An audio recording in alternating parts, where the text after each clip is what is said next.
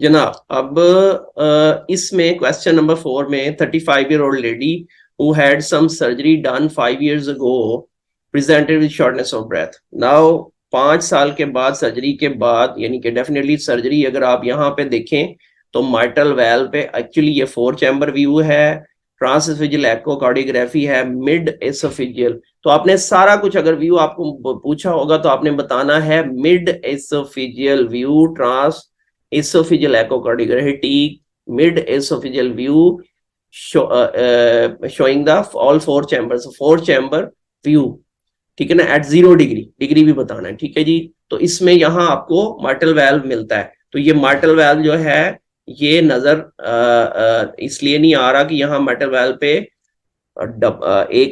एक स्टील का वेल्व लगा हुआ है, जिसकी वजह से अल्ट्रासाउंड इसमें से पास नहीं कर रही और रेवर्बरेशंस नीचे आपको नजर आ रही हैं ये सारी। तो ये आर्टिफैक्ट होते हैं जो कि because of this steel valve होते हैं। लेकिन अनफॉर्चुनेटली ये स्टील वेल्व, ये देखें, एक ये डिस्क है और एक ये डिस्क है, दोबारा देखें, एक ये डिस्क है और एक ये डिस्क है, और दोनों डिस्क जो है वो अच्छी मूव नहीं कर रही। स्पेशली ये वाली डिस्क जो है ना, वहाँ स्टक 1 डिस्क, ठीक है, ये वाली डिस्क जो है ये स्टक हुई है, ठीक है।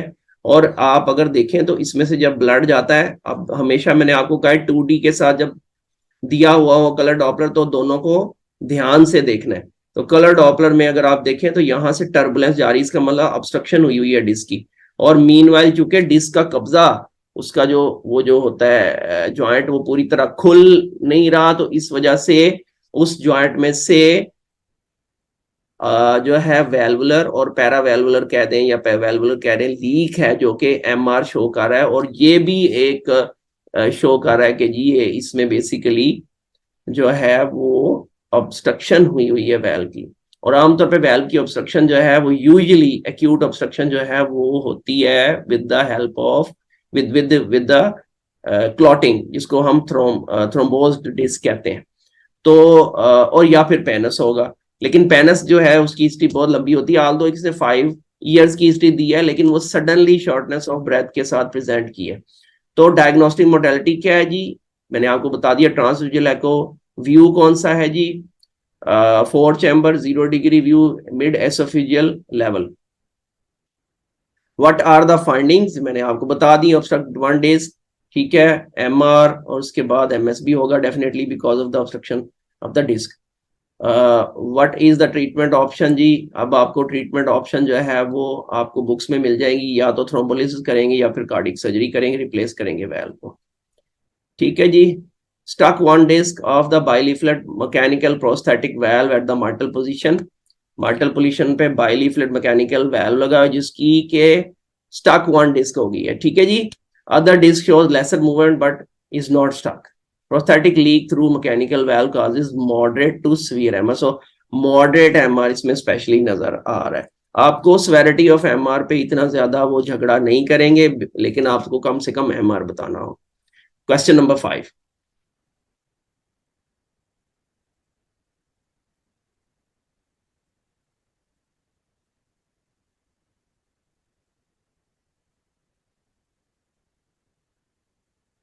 जी बिस्मिल्लाह। A 20-year-old man presents in the OPD with shortness of breath and a systolic murmur. So write the name of both the views.